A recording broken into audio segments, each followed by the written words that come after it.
I don't know who needs to hear this, but maybe you're at the point in your life where you need to value your time and your presence more than you used to, or you may have in the past. A lot of times we're so used to being available for people, places, and things that we feel like we're obligated and entitled to, like having to show up for people. And ministry is great, doing things for people is great.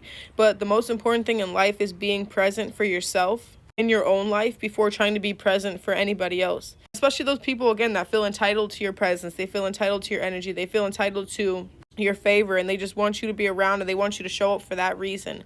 But what other reason than what they benefit from are they wanting you to show up for? There is no reason. It's all about what people can get. And in a certain aspect, I understand that too. You know what I mean? But when we learn the value of our presence, we'll stop just giving it to who, what, when, where, how, why, just because we're bored or just because we're lonely. Because when you truly value your presence, you'll start to put a price tag on it, okay? When you truly value what you bring to the table, you're not leaving unless it's for a check or unless it's for something that God called you to do. A lot of times, again, people get used to you showing up for them. They get used to you putting out the words for them. They get used to you. But when you pull back your energy, because you begin to respect yourself a lot more than you have in the past, then people are upset. They're like, oh, there's got to be something going on, or oh, the audacity, she's not putting out her words, or he's not showing up for work how they used to. Baby, because now we see the value in our time. Now we see the value in our presence. Now we see the value in our gems, okay? A lot of times before we truly value ourselves to the extent that we should, we go through this rough patch of doing too much and showing out too much when it's not necessary. It's one thing to share a cup that's overflowing, but if your cup is not overflowing, you are not to be giving out what you can't necessarily afford to energetically give out, okay? Because in order to give to others, we must first give to ourselves, supplement ourselves, and then is when you go out and you do ministry and you pour out to other people, because now your cup is overflowing. But a lot of the lessons we have to learn is, if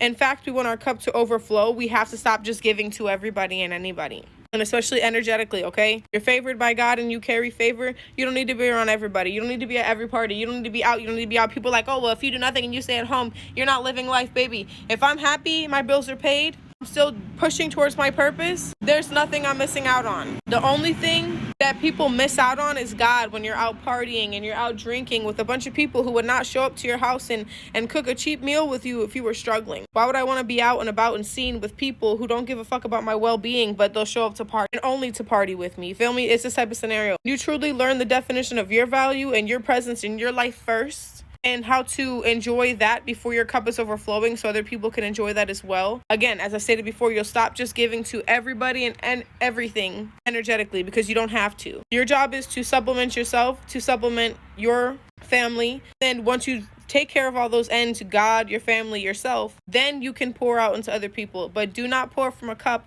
that is not overflowing, because a lot of times people will not come and do the same for you. And that is the way energy is given and the way it is received. We cannot give out more than we obtain for ourselves, because then energetically you'll be off balance. You'll never be abundant. When we give to ourselves first, we allow that abundance to come in, because energy is the new currency. Money has nothing to do with how rich I am energetically. I don't know who needs to hear this, but you don't have to give your presence to everybody and anybody just because. Maintain it for you so you can overflow, and then you could go out and help others.